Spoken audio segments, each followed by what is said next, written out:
Hello everyone. Last time हमने पढ़ा था physical properties of alkali metals.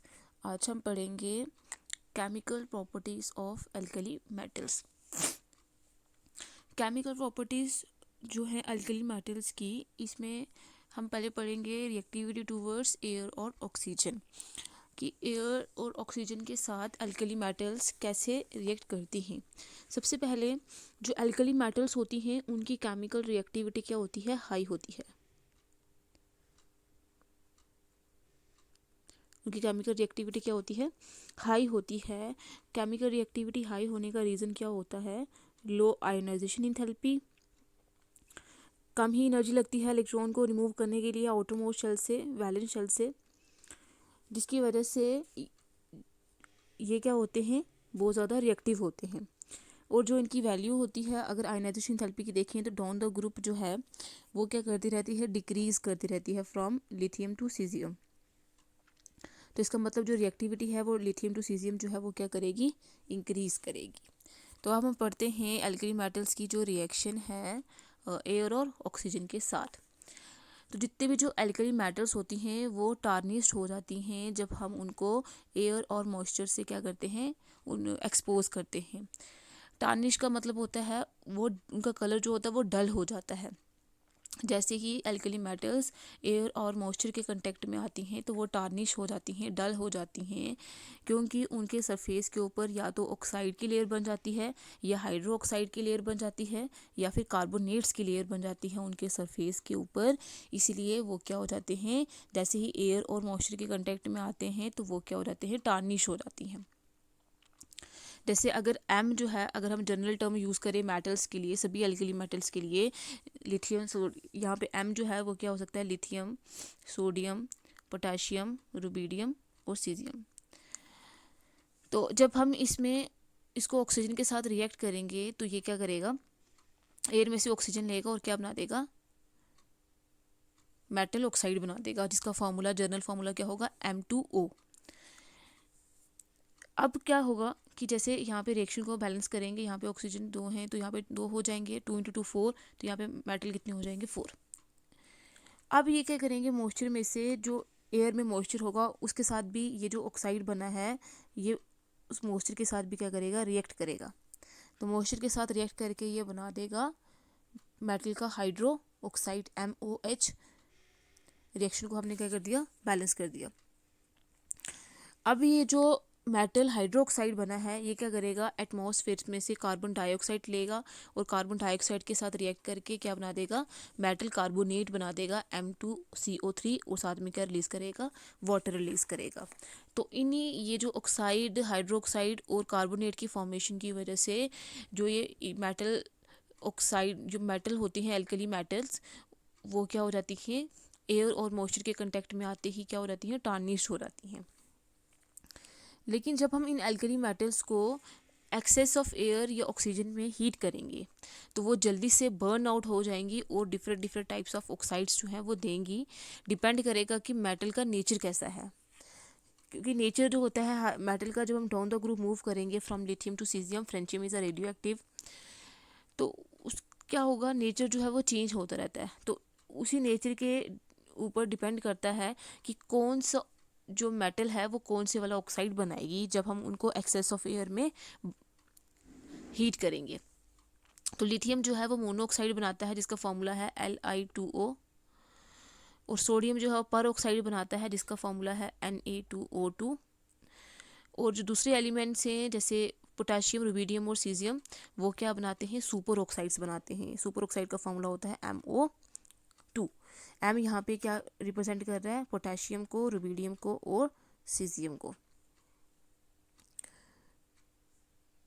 जैसे लिथियम को जब हमने ऑक्सीजन के साथ रिएक्ट करवाया, हीट करवाया एक्सेस ऑफ ऑक्सीजन के साथ, तो इसने बना दिया Li2O लिथियम मोनोऑक्साइड। तो रिएक्शन बैलेंस करेंगे, 2 × 2 4, यहाँ पे 4 आ जाएगा, और ऑक्सीजन के साथ रिएक्ट करेगा तो फिर उसके बाद सोडियम जो है जब हम उसको एक्सेस ऑफ ऑक्सीजन में हीट करेंगे 575 केल्विन पे, तो वो सोडियम पर ऑक्साइड बना देगा Na2O2। फिर दूसरे जो मेटल्स हैं पोटाशियम, रुबीडियम और सीजियम, जब हम उनको ऑक्सीजन के साथ रिएक्ट करवाएंगे तो वो मेटल सुपर ऑक्साइड्स बना देंगे। अब क्वेश्चन ये राइज होता है कि क्यों लिथियम जो है वो मोनोऑक्साइड बनाता है, सोडियम परऑक्साइड बनाता है और बाकी मेटल्स जो हैं वो सुपर ऑक्साइड्स बनाती हैं। जो नॉर्मल ऑक्साइड्स होते हैं मतलब मोनोऑक्साइड्स होते हैं उनके अंदर O2 नेगेटिव आयन होता है, ये ऑक्साइड आयन होता है। जो परऑक्साइड्स बनाते हैं उनके अंदर परऑक्साइड आयन होता है O2 नेगेटिव आयन, और जो सुपर ऑक्साइड्स होते हैं उनके अंदर O2 नेगेटिव आयन होता है। अब ये जो स्टेबिलिटी है इन ऑक्साइड्स की कि क्यों कुछ मेटल्स जो हैं वो मोनोऑक्साइड बनाती हैं, कुछ परऑक्साइड और कुछ सुपर ऑक्साइड, ये डिपेंड करता है कि मेटल के केटाइन के साइज़ के ऊपर। केटाइन का मतलब जब ये मेटल्स हैं तो मेटल और इलेक्ट्रोपॉजिटिव अपना इलेक्ट्रॉन देंगी और एक पॉजिटिव चार्ज ले लेंगी, और पॉजिटिव चार्ज स्पीशीज़ को ही केटाइन बोला जाता है।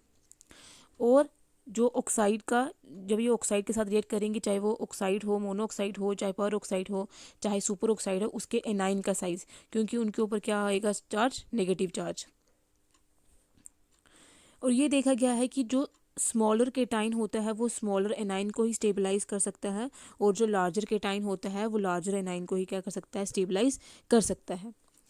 जो नॉर्मल ऑक्साइड होता है जैसे मोनोऑक्साइड, उसके अंदर सिर्फ O2 नेगेटिव आयन होता है,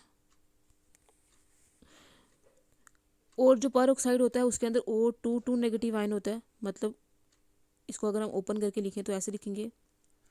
और जो सुपर ऑक्साइड होता है O2 नेगेटिव आयन, उसके ऊपर उसका स्ट्रक्चर ये होता है।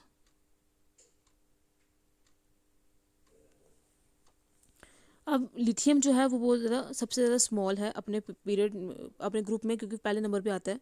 Down the group he size जो है वो इंक्रीज़ होता है। तो लिथियम का जो आयन बनेगा वो भी क्या होगा, स्मॉल होगा। अब स्मॉल आयन होगा तो वो क्या करेगा, उसके इर्द गिर्द क्या होगा, स्ट्रॉन्ग पॉजिटिव फील्ड होगा। स्मॉल पॉजिटिव फील्ड होने की वजह से वो क्या करेगा, स्मॉल पॉजिटिव फील्ड होने की वजह से वो क्या करेगा, सिर्फ स्मॉल एनाइन को ही क्या कर सकता है, स्टेबलाइज कर सकता है, जैसे O2 नेगेटिव आयन को। इसीलिए जो लिथियम होता है स्मॉल, और एक और रीज़न है कि लिथियम के स्मॉल साइज की वजह से जो स्प्रेडिंग है negative charge towards oxygen atom वो प्रिवेंट हो जाता है, क्योंकि उसके इर्द गिर्द स्मॉल स्ट्रॉन्ग पॉजिटिव फील्ड होता है। क्योंकि साइज स्मॉल है तो न्यूक्लियस पॉजिटिव और इलेक्ट्रॉन के बीच में अट्रैक्शन क्या होगी, ज़्यादा होगी, इसलिए पॉजिटिव फील्ड क्या होगा, स्ट्रॉन्ग होगा, जिसकी वजह से जो स्प्रेडिंग है नेगेटिव चार्ज की टूवर्ड्स ऑक्सीजन एटम वो क्या हो जाएगा, प्रिवेंट हो जाएगा। वो दूसरे ऑक्सीजन एटम के साथ कंबाइन नहीं कर पाएगा, इसलिए वो खाली क्या बनाता है, मोनोऑक्साइड ही बना सकता है, परऑक्साइड नहीं बना सकता।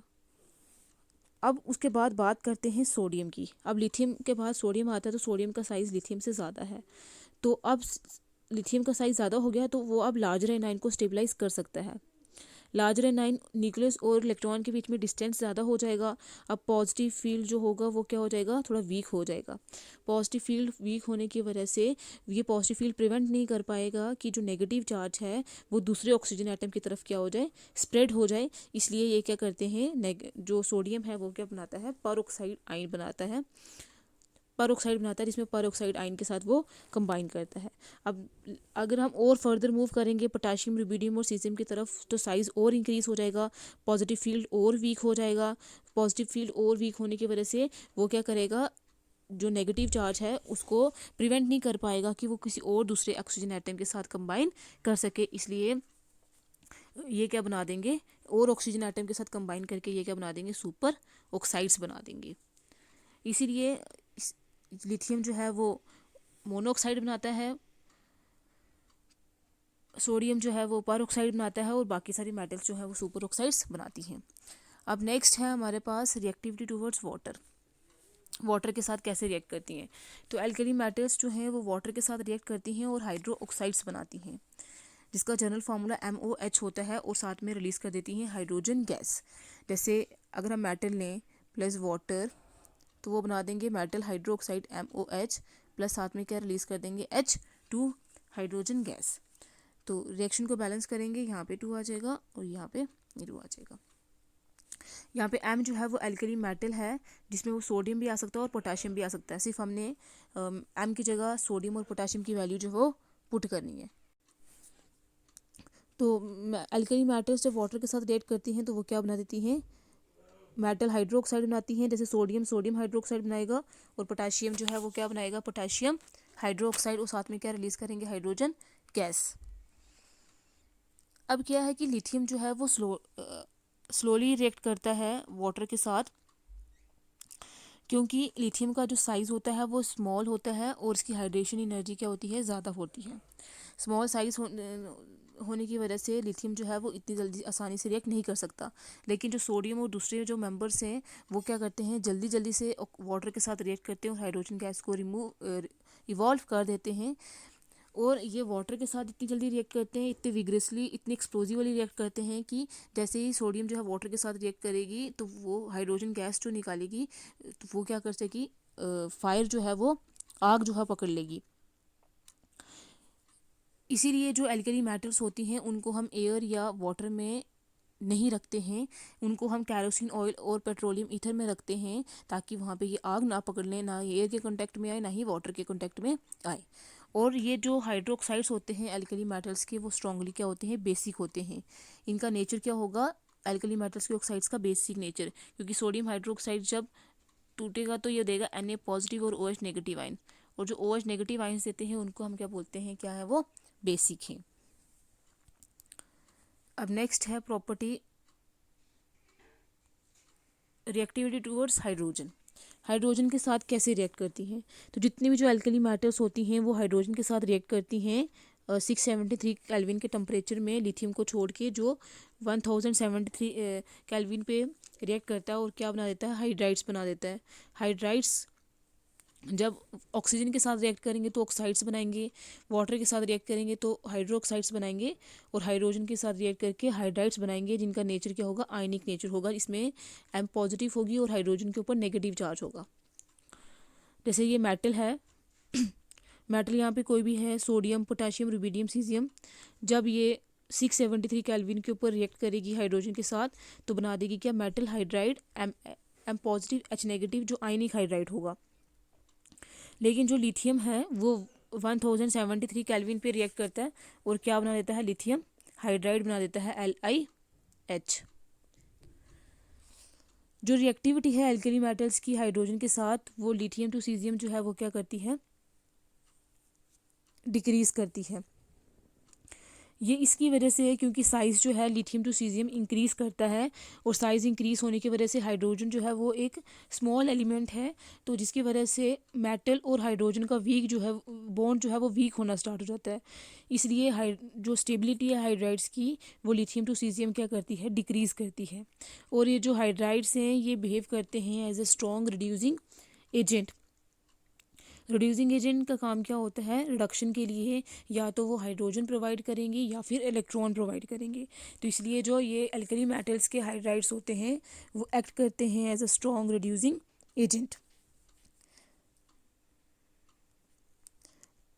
नेक्स्ट है रिएक्टिविटी टूवर्ड्स हैलोजेंस। हैलोजन जो है वो ग्रुप 17 एलिमेंट्स हैं, फ्लोरीन, क्लोरीन, ब्रोमीन, आयोडीन। जब एल्कली मेटल्स हैलोजन के साथ कंबाइन करती हैं तो वो आयनिक हैलाइड्स बनाती हैं। आयनिक हैलाइड्स का मतलब मेटल के ऊपर पॉजिटिव चार्ज, और X जो है यहाँ पे हैलोजन को रिप्रेजेंट कर रहा है और इसके ऊपर नेगेटिव चार्ज। जैसे ये मेटल है, जब ये हैलोजन के साथ रिएक्ट करेगी X2 के साथ, X2 यहाँ पे फ्लोरीन भी हो सकता है, क्लोरीन भी हो सकता है, ब्रोमीन भी हो सकता है, आयोडीन भी हो सकता है, तो वो बना देगी क्या, मेटल हैलाइड।